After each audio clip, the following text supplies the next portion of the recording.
Hi hello ನಮಸ್ಕಾರ. At daily life Changolli YouTube ಚಾನಲ್ಗೆ ನಿಮಗೆಲ್ಲರಿಗೂ ಸ್ವಾಗತ. ಈ ದಿನ ನಾನು ಸಿದ್ಧಗಿರಿ ಕ್ಷೇತ್ರವೆಂದು ಹಾಗೆಯೇ ಮಿನಿ ಹೊಂಬುಜವೆಂಬುದಾಗಿ ಪ್ರಸಿದ್ಧ ಆಗಿರುವಂತಹ ಒಡನಬೈಲು ಬಳೆ ಪದ್ಮಾವತಿ ಅಮ್ಮನವರ ದೇವಸ್ಥಾನದ ಬಗ್ಗೆ ಈ ಎಪಿಸೋಡನ್ನು ಮಾಡ್ತಾ ಇದ್ದೀನಿ. ನಿಮಗೆಲ್ಲರಿಗೂ at daily life Changolli YouTube ಚಾನಲ್ಗೆ ಸ್ವಾಗತ. ಜೀವನದಲ್ಲಿ ಭರವಸೆಯನ್ನು ಕಳೆದುಕೊಂಡ ಸಾವಿರಾರು ಭಕ್ತರು ಇಲ್ಲಿಗೆ ನಿತ್ಯವೂ ಬಂದು ಹರಕೆ ಹೊತ್ತು ಹೋಗುವಂತಹ ಸ್ಥಳ ಇದಾಗಿದೆ. ಹಾಗೆ ಹರಕೆ ಹೊತ್ತು ಹೋದವರಿಗೆ ಪ್ರತಿಶತ 100ರಷ್ಟು ಪ್ರತಿಫಲ ದೊರೆತಂತಹ ಪ್ರಸಿದ್ಧ ಸ್ಥಳ ಇದಾಗಿದೆ. ದೇವಿಯ ದರ್ಶನದ ನಂತರ ಸಂತೋಷದ ಭರವಸೆಯನ್ನು ಕಳೆದುಕೊಂಡು ವಾಪಸ್ಸಾಗಿರುವ ಸಾವಿರಾರು ಭಕ್ತರ ಯಶೋಗಾಥೆಯನ್ನು ನಾನು ಈ ಎಪಿಸೋಡಲ್ಲಿ ನಿಮಗೆ ನೀಡಲಿದ್ದೇನೆ.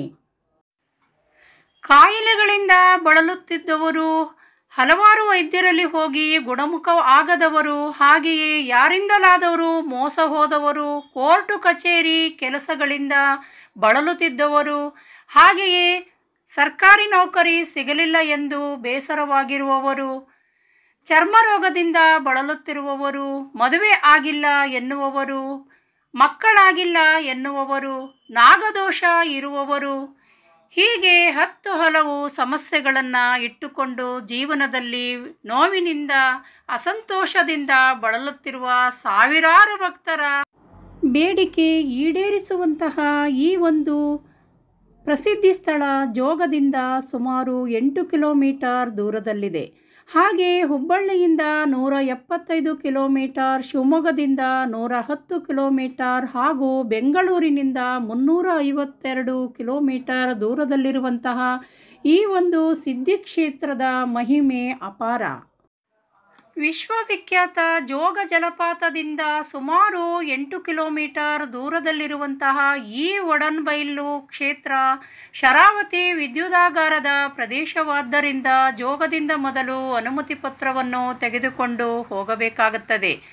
ಇಲ್ಲಿ ಚೆಕ್ ಪೋಸ್ಟ್ ಕೂಡ ಇದೆ. ಪ್ರಕೃತಿಯ ಮಡಿಲಲ್ಲಿ ಶ್ರೀ ಪದ್ಮಾವತಿ ಅಮ್ಮನವರ ದೇವಾಲಯವಿದೆ. ಶರಾವತಿ ತಟದಲ್ಲಿರುವ ಈ ದೇವಾಲಯ ಶರಾವತಿಯ ಹಿನ್ನೀರಿನಿಂದ ಆವೃತವಾಗಿದೆ. ದೇವಾಲಯದ ಸುತ್ತಮುತ್ತಲ ಪ್ರದೇಶ ಹಸಿರು ವನರಾಶಿಯಿಂದ ಕಂಗೊಳಿಸುತ್ತಿದೆ. ಶಾಂತಿಧಾಮವಾಗಿರುವ ಈ ದೇವಾಲಯವು ಜೈನ ಪರಂಪರೆಯ ಇತಿಹಾಸವನ್ನು ಹೊಂದಿದೆ. ಅತಿ ಎತ್ತರವಾಗಿರುವ ಆದಿಶೇಷನ ವಿಗ್ರಹವು ಇಲ್ಲಿದೆ. ಈ ದೇವಾಲಯಕ್ಕೆ ರಾಜ್ಯದ ಹಾಗೆ ದೇಶದ ನಾನಾ ಭಾಗಗಳಿಂದ ಪ್ರತಿನಿತ್ಯ ಸಾವಿರಾರು ಭಕ್ತರು ಬಂದು ದರ್ಶನವನ್ನು ಪಡೆಯುತ್ತಾರೆ. ಭಾರತ ದೇಶದಲ್ಲಿಯೇ 4 ಮುಖ್ಯ ದ್ವಾರಗಳುಳ್ಳ ಏಕೈಕ ದೇವಸ್ಥಾನ ಎಂದರೆ ಒಡನಬೈಲು ಪದ್ಮಾವತಿ ಅಮ್ಮನವರ ಸನ್ನಿಧಿಯಾಗಿದೆ. ದಶ ದಿಕ್ಕುಗಳಲ್ಲಿಯೂ ಇರುವಂತಹ ಭಕ್ತರನ್ನು ಕಾಪಾಡಲು 4 ದ್ವಾರಗಳನ್ನು ಒಳಗೊಂಡಂತಹ ಈ ಒಂದು ದೇವಸ್ಥಾನ ಅಪಾರ ಮಹಿಮೆ ಮತ್ತು ಅಪಾರ ಬೇಡಿಕೆ ಈಡೇರುವಂತಹ ಸ್ಥಳ ಎಂದು ಹೆಸರುವಾಸಿಯಾಗಿದೆ. ಇಲ್ಲಿ ಅಮ್ಮನವರ ಬಸದಿ, ಮುಕ್ತಿನಾಗ ಮೂರ್ತಿ, ಕ್ಷೇತ್ರಪಾಲ, ಭೂತನಾಥ, ಮಹಾಸತಿ, ಸಂಪನ್ನನಾಗ ಮೂರ್ತಿ, ಯಕ್ಷಿದೇವಿ, ಚೌಡಿ ದೇವತೆಗಳನ್ನು ಪ್ರತಿಷ್ಠಾಪನೆ ಮಾಡಲಾಗಿದೆ. ಇಲ್ಲಿ ಇನ್ನೊಂದು ವಿಶೇಷತೆ ಎಂದರೆ ನಾಗದೋಷದಿಂದ ಬಳಲುತ್ತಿರುವವರು ಬೇರೆ ಯಾವುದೇ ದೇವಸ್ಥಾನಕ್ಕೆ ಹೋಗಿ ಯಾವುದೇ ಪೂಜೆ ಪುನಸ್ಕಾರ ಇತ್ಯಾದಿಗಳನ್ನು ಮಾಡಿ ನಾಗದೋಷದಿಂದ ಮುಕ್ತಿ ಕಾಣದವರು ಇಲ್ಲಿ ಬಂದು ಇಲ್ಲಿಯ 7 ಹೆಡೆ ನಾಗನಿಗೆ ಹಾಲಭಿಷೇಕವನ್ನು ಮಾಡಿ ಆ ಒಂದು ನಾಗದೋಷದಿಂದ ಮುಕ್ತಿ ಹೊಂದಿದಂತಹ 100 ಪ್ರಸಂಗಗಳು ನಡೆದಿವೆ. ಅಂದರೆ 7 ಹೆಡೆಯ ನಾಗನನ್ನು ಇಲ್ಲಿ ಪ್ರತಿಷ್ಠಾಪನೆ ಮಾಡಲಾಗಿದೆ. ಅದರ ವಿಶೇಷತೆ ಏನೆಂದರೆ ಅದು 7 ಅಡಿ 7 ಇಂಚು ಎತ್ತರದಲ್ಲಿದೆ. ಹಾಗೆ 77 ಕ್ವಿಂಟಲ್ ತೂಕದ ಮುಕ್ತಿನಾಗ ವಿಗ್ರಹಕ್ಕೆ ಆನ್ಲೈನಲ್ಲಿ ನೀವು 1 ವಾರ ಮೊದಲೇ ಕ್ಷೀರಾಭಿಷೇಕವನ್ನು ಮಾಡಲು ಬುಕ್ಕಿಂಗ್ ಮಾಡಿಕೊಂಡು ಬಂದು ಇಲ್ಲಿ ಕ್ಷೀರಾಭಿಷೇಕವನ್ನು ಮಾಡಬೇಕಾಗುತ್ತದೆ. ಕ್ಷೀರಾಭಿಷೇಕವನ್ನು ಮಾಡುವ ಮೊದಲು 108 ಬಾರಿ ಪ್ರದಕ್ಷಿಣೆ ಮಾಡಿ ನಂತರ ಕ್ಷೀರಾಭಿಷೇಕವನ್ನು ನಿಮ್ಮ ಕೈಯಲ್ಲಿಯೇ ನಾಗನಿಗೆ ಮಾಡಿಸುತ್ತಾರೆ. ಸಾಮಾನ್ಯವಾಗಿ ಪೂಜಾರಿಗಳು ಕ್ಷೀರಾಭಿಷೇಕವನ್ನು ಮಾಡುವುದನ್ನು ನಾವು ಇತರ ದೇವಸ್ಥಾನಗಳಲ್ಲಿ ನೋಡಿದರೆ, ಈ ದೇವಸ್ಥಾನದಲ್ಲಿ ನಮ್ಮ ಕೈಯಿಂದಲೇ ಕ್ಷೀರಾಭಿಷೇಕವನ್ನು ಮಾಡುವುದು ಒಂದು ವಿಶೇಷವಾಗಿದೆ. ಈ ಸಿದ್ಧಗಿರಿ ಕ್ಷೇತ್ರದ ವಿಶೇಷತೆ ಏನೆಂದರೆ ಇಲ್ಲಿಯ ಹುತ್ತ. ಈ ಹುತ್ತ ಬಹಳ ದೊಡ್ಡದಾಗಿ ಬೆಳೆದಿದ್ದು, ಪ್ರತಿನಿತ್ಯವೂ ಪದ್ಮಾವತಿ ಅಮ್ಮನವರಿಗೆ ಬಾಲೆ ಪದ್ಮಾವತಿ, ಚತುರ್ಮುಖ ಪದ್ಮಾವತಿ ಎಂದು ಕರೆಯುವ ಸಾವಿರಾರು ಭಕ್ತರು ಬಂದು ತಮ್ಮ ಹರಕೆಯನ್ನು ಹೊತ್ತುಕೊಂಡು ಹೋಗುತ್ತಾರೆ. ಹಾಗೆಯೇ ತಮ್ಮ ಕೆಲಸ ಸಿದ್ಧಿಯಾದ ನಂತರ ಸಾವಿರಾರು ಬಳೆಗಳನ್ನು ತಂದು ಇಲ್ಲಿ ದೇವಿಗೆ ಅರ್ಪಿಸಿ ಹೋಗುತ್ತಾರೆ. ಲಿಂಗನಮಕ್ಕಿ ಡ್ಯಾಮ್ ನಿರ್ಮಾಣವಾದಾಗ ಈ ಒಡನ್ಬೈಲು ಪದ್ಮಾವತಿ ಅಮ್ಮನವರ ಮೂಲ ದೇವಸ್ಥಾನ ಮುಳುಗಡೆಯ ಪ್ರದೇಶಕ್ಕೆ ಸೇರುತ್ತದೆ. ಈ ದೇವಸ್ಥಾನ ಮುಳುಗಡೆಯಾದಾಗ ಆ ದೇವಸ್ಥಾನದ ಕುಟುಂಬಸ್ಥರು ಈ ದೇವಿಯನ್ನು ಈ ಪ್ರಸ್ತುತ ಇರುವಂತಹ ಸ್ಥಳದಲ್ಲಿ ಕಲ್ಲಿನ ರೂಪದಲ್ಲಿ ಪ್ರತಿಷ್ಠಾಪಿಸಿರುತ್ತಾರೆ.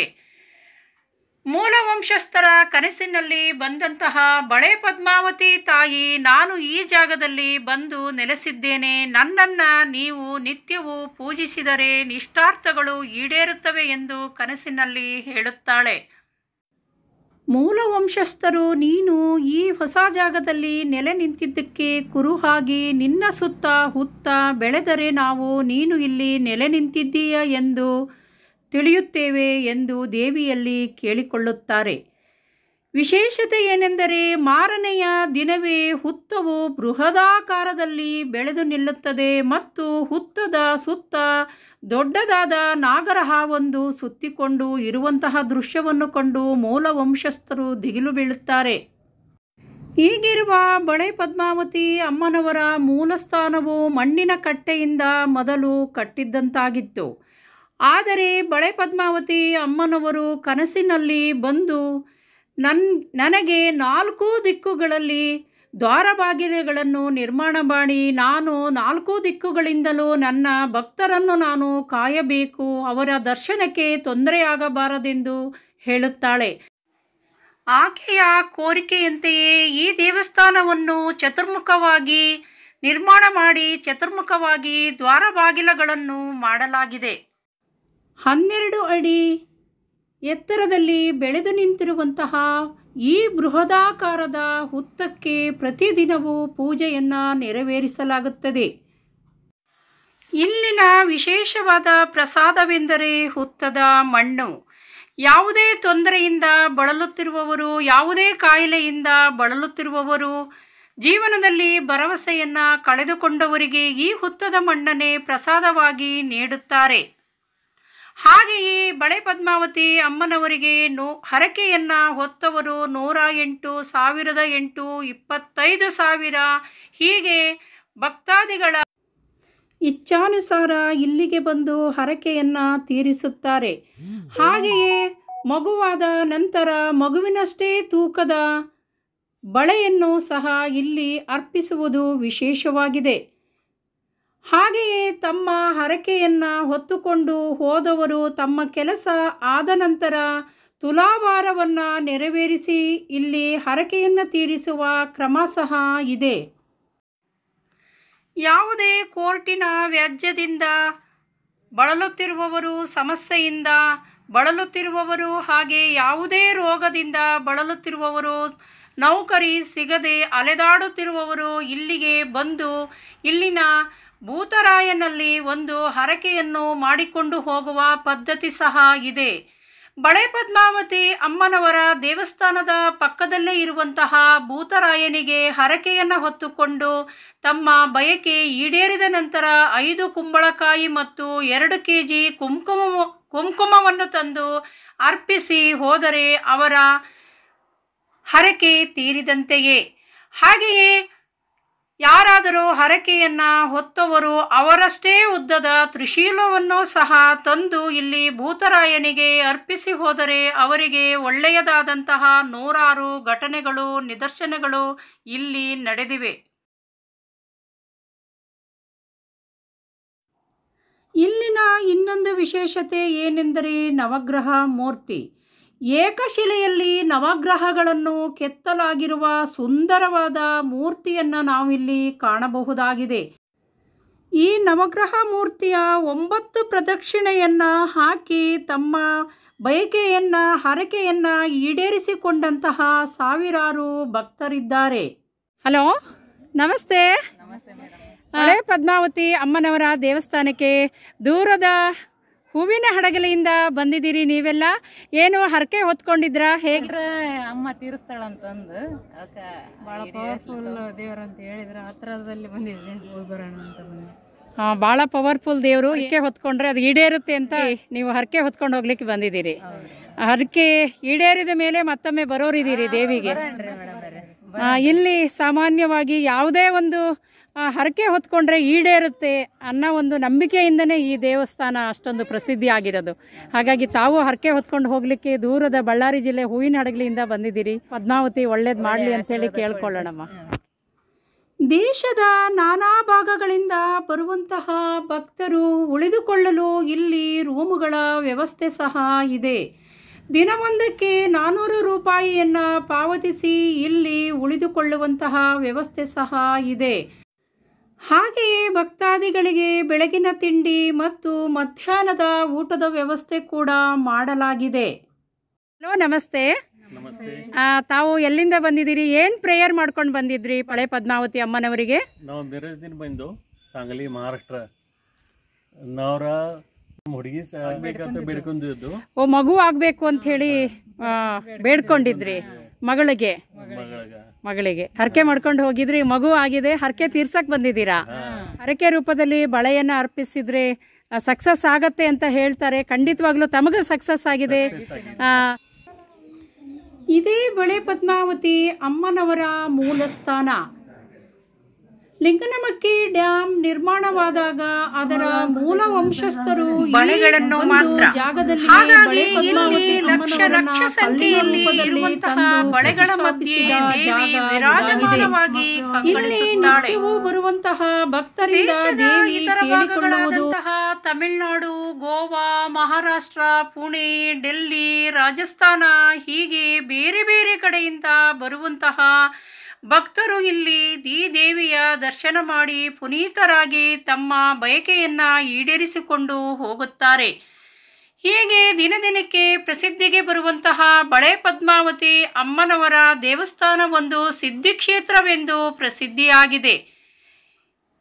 ಅಷ್ಟೇ ಅಲ್ಲದೆ ವಿದೇಶಗಳಿಂದಲೂ ಇದರ ಮಹಿಮೆಯನ್ನು ತಿಳಿದಂತಹ ಭಕ್ತರು ಇಲ್ಲಿ ಬಂದು ದರ್ಶನವನ್ನು ಪಡೆದುಕೊಂಡು ಹೋಗುತ್ತಾರೆ.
ಬಳಲುತ್ತಿರುವವರು ಮತ್ತು ಇದುವರೆಗೂ ಎಲ್ಲಿಯೂ ಪರಿಹಾರ ಕಾಣದೆ ನೊಂದಿರುವವರ ಪಾಲಿಗೆ ಸಿದ್ಧಿಕ್ಷೇತ್ರವೆಂದೇ ಪ್ರಸಿದ್ಧಿಯಾಗಿರುವಂತಹ ಶ್ರೀ ಬಳೆ ಪದ್ಮಾವತಿ ಅಮ್ಮನವರ ದೇವಸ್ಥಾನಕ್ಕೆ ಒಮ್ಮೆ ಹೋಗಿ ದೇವಿಯ ದರ್ಶನ ಮಾಡಿ ಜೀವನವನ್ನು ಪಾವನ ಮಾಡಿಕೊಳ್ಳಬಹುದಾಗಿದೆ. ಹಾಗೆಯೇ ಪ್ರತಿನಿತ್ಯವೂ ಇಲ್ಲಿ ಅನ್ನದಾಸೋಹವನ್ನು ಮಾಡಲಾಗುತ್ತದೆ. ಬೆಳಗಿನ ತಿಂಡಿಯ ವ್ಯವಸ್ಥೆ ಹಾಗೂ ಮಧ್ಯಾಹ್ನದ ಊಟದ ವ್ಯವಸ್ಥೆ ಸಹ ಇಲ್ಲಿದೆ. ಅಕ್ಕಪಕ್ಕದಲ್ಲಿ ಹೋಟೆಲ್ಗಳು ಇಲ್ಲದ ಕಾರಣ ದೂರದಿಂದ ಬಂದಂತಹ ಭಕ್ತರಿಗೆ ಇಲ್ಲಿನ ಅನ್ನದಾಸೋಹದಿಂದ ಅತ್ಯಂತ ಪ್ರಯೋಜನವಾಗಿದೆ.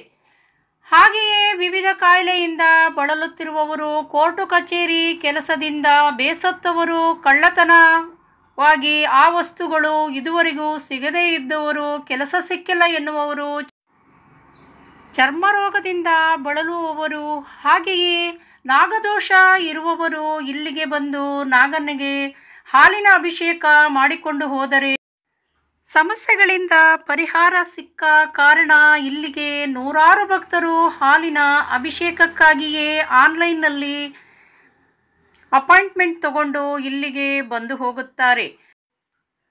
ನಾನು ಇಲ್ಲಿನ ದೇವಸ್ಥಾನದ ಇಮೇಲ್ ID ಮತ್ತು ಮೊಬೈಲ್ ನಂಬರ್ ಮತ್ತು ವಾಟ್ಸಪ್ ನಂಬರ್ಗಳನ್ನು ಡಿಸ್ಕ್ರಿಪ್ಷನ್ ಬಾಕ್ಸಿನಲ್ಲಿ ಹಾಕಿರುತ್ತೇನೆ. ಇಲ್ಲಿಗೆ ಬರುವ ಭಕ್ತಾದಿಗಳು ಹರಕೆಯನ್ನು ಹೊತ್ತುಕೊಂಡು ಹೋಗುವವರಿಗೆ ಇದು ಸಹಾಯವಾಗಬಹುದು. ನೀವು ಮೊದಲ ಬಾರಿಗೆ ಸರೋಜ ಚಂಗೊಳ್ಳಿ ಡೈಲಿ ಲೈಫ್ ಚಾನಲನ್ನು ನೋಡ್ತಾ ಇದ್ದರೆ ದಯವಿಟ್ಟು ಸಬ್ಸ್ಕ್ರೈಬ್ ಮಾಡ್ಕೊಳ್ಳಿ. ಹಾಗೆಯೇ ಈ ವಿಡಿಯೋವನ್ನು ಇತರರಿಗೆ ಶೇರ್ ಮಾಡಿ ಅಂತ ಕೇಳ್ಕೊಳ್ತಾ ಇದ್ದೀನಿ. ಯಾವೂರಿಂದ ಬಂದಿದ್ದೀರಾ ದೇವಸ್ಥಾನಕ್ಕೆ? ಚಿತ್ರದುರ್ಗ. ಸರ್ ನಮಸ್ಕಾರ. ಯಾವೂರಿಂದ ಬಂದಿದ್ದೀರಿ ಅಮ್ಮನವ್ರ ದೇವಸ್ಥಾನಕ್ಕೆ? ಹಳಿಯಾಳದಿಂದ, ಉತ್ತರ ಕನ್ನಡ ಜಿಲ್ಲೆ. ಶಿವಮೊಗ್ಗ ಜಿಲ್ಲೆಯ ಸಾಗರ ತಾಲೂಕಿನ ವಿಶ್ವವಿಖ್ಯಾತ ಜೋಗ ಜಲಪಾತದಿಂದ ಹತ್ತಿರದಲ್ಲೇ ಇರುವಂತಹ ಈ ಒಂದು ಒಡನ್ಬೈಲು ಪದ್ಮಾವತಿ ಅಮ್ಮನವರ ದರ್ಶನವನ್ನು ಮಾಡಿಕೊಂಡು ಹೋಗಬಹುದು. ನೀವು ನಿಮ್ಮ ಸ್ವಂತ ವಾಹನದಲ್ಲಿ ಸಹ ಈ ದೇವಸ್ಥಾನಕ್ಕೆ ಹೋಗಬಹುದು. ಇಲ್ಲವಾದಲ್ಲಿ ನೀವು ವಿಶ್ವವಿಖ್ಯಾತ ಜೋಗ ಜಲಪಾತದಿಂದ ಕಾರುಗಳನ್ನು ಬಾಡಿಗೆಗೆ ತೆಗೆದುಕೊಂಡು ಈ ದೇವಸ್ಥಾನಕ್ಕೆ ಹೋಗಬಹುದಾಗಿದೆ. ಅಲ್ಲದೆ ಸಾಗರಕ್ಕೆ ಹತ್ತಿರುವಂತಹ ತಾಳಗುಪ್ಪ ರೈಲ್ ಸ್ಟೇಷನ್ನಲ್ಲಿ ಇಳಿದು ನೀವು ಇಲ್ಲಿಂದನೂ ಸಹ ವಾಹನವನ್ನು ಬಾಡಿಗೆಗೆ ತೆಗೆದುಕೊಂಡು ಈ ಬಳೆ ಪದ್ಮಾವತಿ ದೇವಸ್ಥಾನಕ್ಕೆ ಹೋಗಬಹುದಾಗಿದೆ. ಸಿದ್ದಾಪುರದಿಂದ ಬಂದಿದ್ದೀರಾ? ಆಯಿತಾ? ಅನ್ನಪ್ರಸಾದ ಎಲ್ಲ ಆಯಿತಾ? ದೇವ್ರ ದರ್ಶನ ಆಯಿತಾ? 3 ಗಂಟೆಗೆ. ಈಗ ಕ್ಲೋಸ್ ಇದೆಯಾ? 3 ಗಂಟೆಗೆ ಓಪನ್ ಆಗುತ್ತೆ. ಜೋಗ ಜಲಪಾತದವರೆಗೆ ನೀವು ಬಸ್ಸಿನಲ್ಲಿ ಪ್ರಯಾಣ ಮಾಡಿ ನಂತರ ಅಲ್ಲಿಂದ ಆಟೋಗಳನ್ನು ಅಥವಾ ಬಾಡಿಗೆ ಕಾರನ್ನು ತೆಗೆದುಕೊಂಡು ಈ ದೇವಸ್ಥಾನಕ್ಕೆ ಹೋಗಬಹುದಾಗಿದೆ. ಕೇವಲ 8 ರಿಂದ 10 ಕಿಲೋಮೀಟರ್ ದೂರದಲ್ಲಿರುವಂತಹ ಈ ದೇವಸ್ಥಾನ ಜೋಗ ಜಲಪಾತದ ಹತ್ತಿರದಲ್ಲಿಯೇ ಇರುವುದರಿಂದ ನೀವು ಜೋಗಕ್ಕೆ ಪ್ರವಾಸ ಬಂದವರು ಈ ದೇವಸ್ಥಾನಕ್ಕೂ ಸಹ ಹೋಗಿ ದೇವಿಯ ದರ್ಶನವನ್ನು ಮಾಡಿಕೊಳ್ಳಬಹುದಾಗಿದೆ. ಮೊದಲ ಬಾರಿಗೆ ಸರೋಜ ಚಂಗೊಳ್ಳಿ ಯೂಟ್ಯೂಬ್ ಚಾನಲ್ ನೋಡ್ತಾ ಇದ್ದರೆ ದಯವಿಟ್ಟು ಸಬ್ಸ್ಕ್ರೈಬ್ ಮಾಡಿ, ಹಾಗೆ ವಿಡಿಯೋವನ್ನು ಶೇರ್ ಮಾಡಿ ಅಂತ ಕೇಳ್ತಾ ಎಪಿಸೋಡನ್ನು ಮುಗಿಸ್ತಾ ಇದ್ದೀನಿ. ನಮಸ್ಕಾರ.